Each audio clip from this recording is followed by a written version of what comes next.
कि मैं अपने अंधविश्वासों को कैसे समाप्त करूं, और दूसरा प्रश्न है देश से भ्रष्टाचार कैसे समाप्त हो। दो कठिन बातें पूछ रहे हैं आप। हमारे देश से भ्रष्टाचार समाप्त होना बहुत मुश्किल है, क्योंकि हजारों साल से रिश्वत देने का, घूस देने का काम हम परमात्मा तक के साथ कर रहे थे। देवी देवताओं को भी नारियल चढ़ा रहे थे, फूल चढ़ा रहे थे प्रसन्न करने के लिए, भोग लगा रहे थे। तो सरकारी अफसरों को कैसे नहीं करेंगे, नेताओं को कैसे नहीं करेंगे।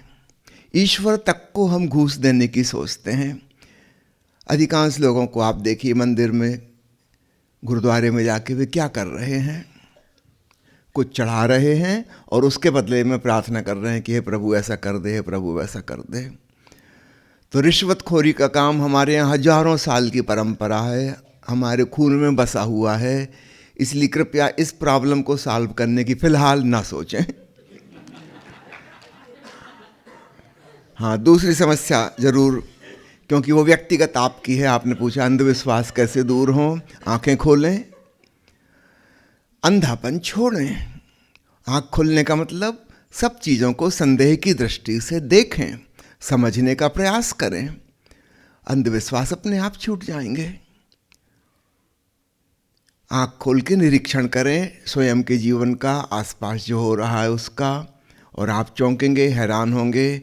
आप जो मानते आ रहे थे उनमें से अधिकांश बातें गलत हैं।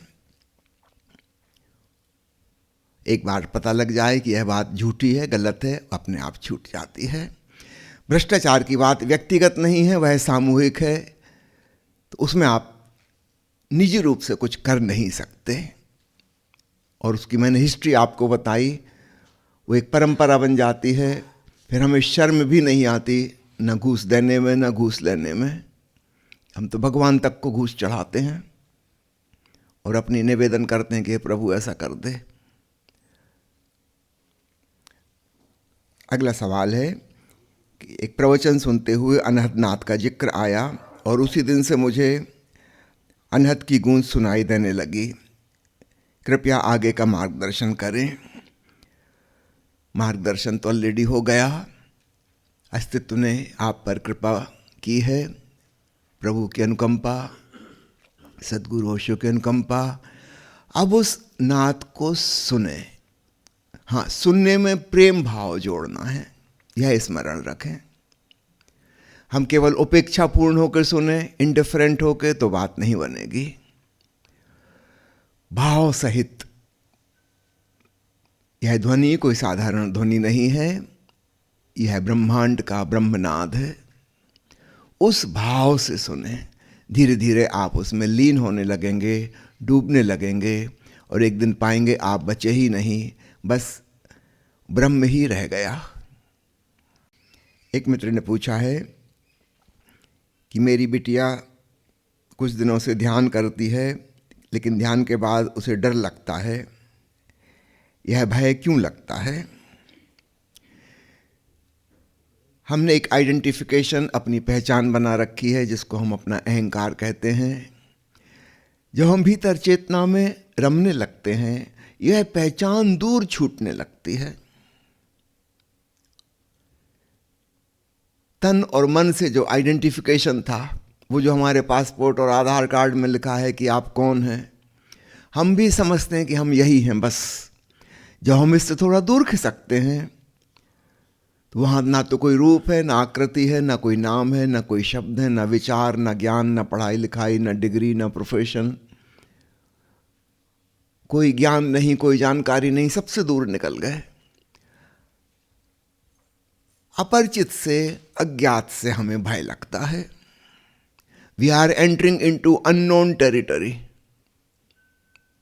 एक रहस्यमय जगत शुरू हो रहा है। भय लगना स्वाभाविक है।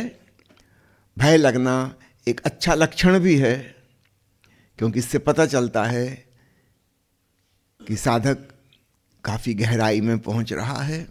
अगर वो तन और मन के तल पर, भाव के तल पर ही है, तो डर नहीं लगेगा, क्योंकि सब चीज़ें जानी पहचानी, हमको पता ही पहले से, कुछ नया नहीं हो रहा है।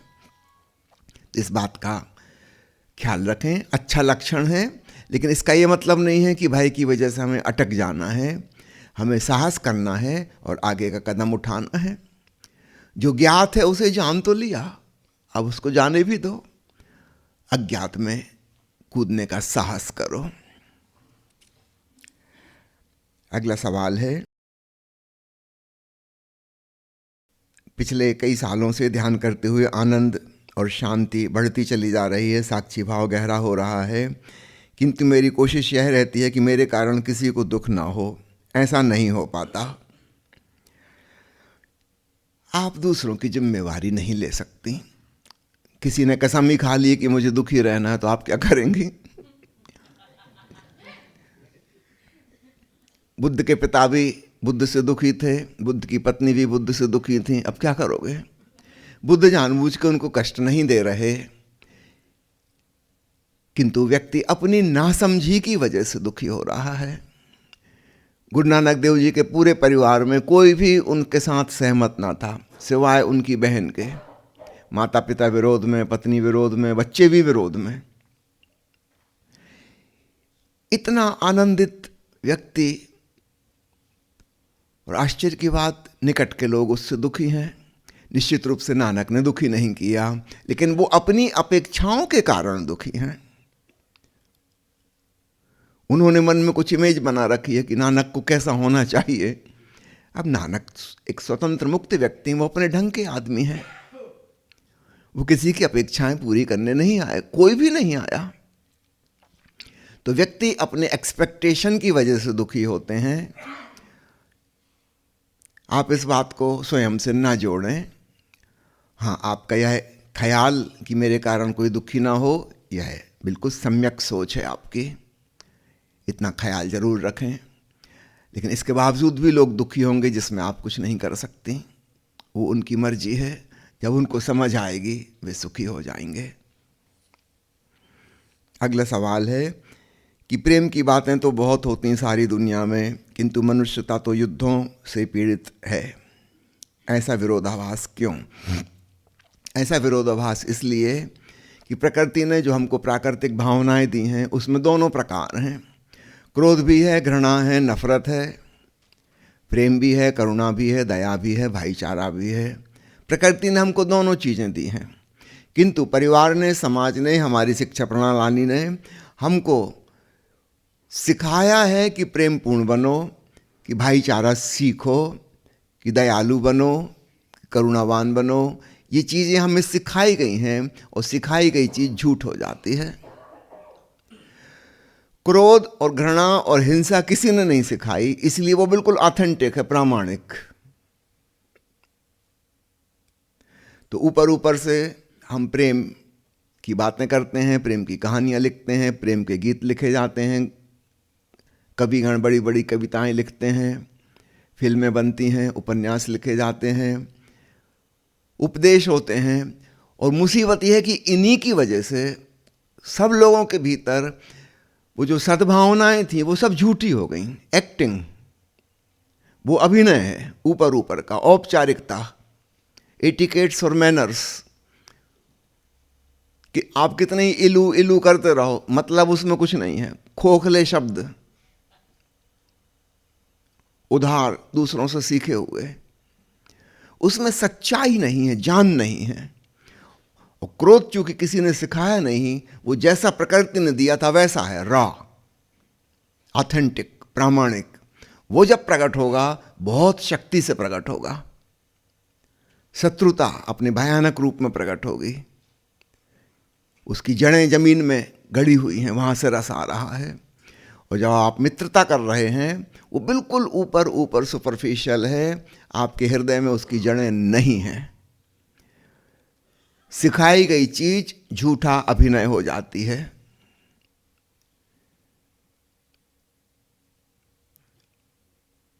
इसलिए यह विरोधाभास, प्रेम की बस बातें हैं, यथार्थ में युद्ध हैं, हिंसा है,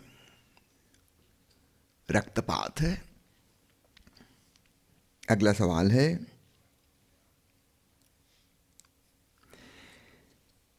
ध्यान से वास्तव में क्या मिलेगा? अच्छी नौकरी, अच्छी पढ़ाई, अच्छी डिग्री, व्यापार में लाभ, जी नहीं, आप गलत जगह आ गए। ध्यान से संवेदनशीलता मिलेगी, ध्यान से शांति मिलेगी, ध्यान से आंतरिक मौन मिलेगा, ध्यान से अनहदनाद रूपी परमात्मा मिलेगा, आनंद की अनुभूति होगी। आपने जो चीजें पूछी हैं इससे कोई संबंध नहीं है, आप गलत जगह आ गए। अगला सवाल है कि क्या ओशो इस बात पे भरोसा करते थे कि विचार समस्याएं हैं? जी नहीं, विचार समस्याएं नहीं हैं। विचारशीलता तो होनी चाहिए, वैज्ञानिक चिंतन मनन होना चाहिए, बुद्धिमत्ता विकसित होनी चाहिए। बाहर के जगत में वह उपयोगी है, किंतु जब हम भीतर जा रहे हैं अपने, वहां पे निर्विचार जागरूकता साधने की कला आनी चाहिए। वो विचार के विरोधी नहीं है। उन्होंने स्वयं कितने मौलिक विचार दिए, जरा देखो तो सही। 650 किताबें, हर पेज पे कुछ बिल्कुल मौलिक चिंतन की बात है। विचार विरोधी नहीं है, बड़ी सूझबूझ के विचार उन्होंने दिए। हाँ, निर्विचार में डूबने की कला भी सिखाई, और इन दोनों बातों में कोई विरोध नहीं है। जो व्यक्ति जितना ध्यानस्थ होने लगता है, अर्थात निर्विचार जागरूकता में रमने लगता है, उसके अंदर से उतनी ही मौलिक सूझबूझ पैदा होती है। विचारों की भीड़ एक अलग बात है। सामान्य व्यक्ति के भीतर विचारशीलता नहीं है, थिंकिंग नहीं है, क्राउड ऑफ थॉट्स, ये अलग बात है। इससे कुछ उपजता नहीं, इससे सिवाय सिर दर्द का और कुछ नहीं होता। अशांति और बेचैनी, रेस्टलेसनेस, खोपड़ी भारी हो जाती है। यह विचारशीलता नहीं है, यह विचारों की अराजक भीड़ है, नॉन क्रिएटिव।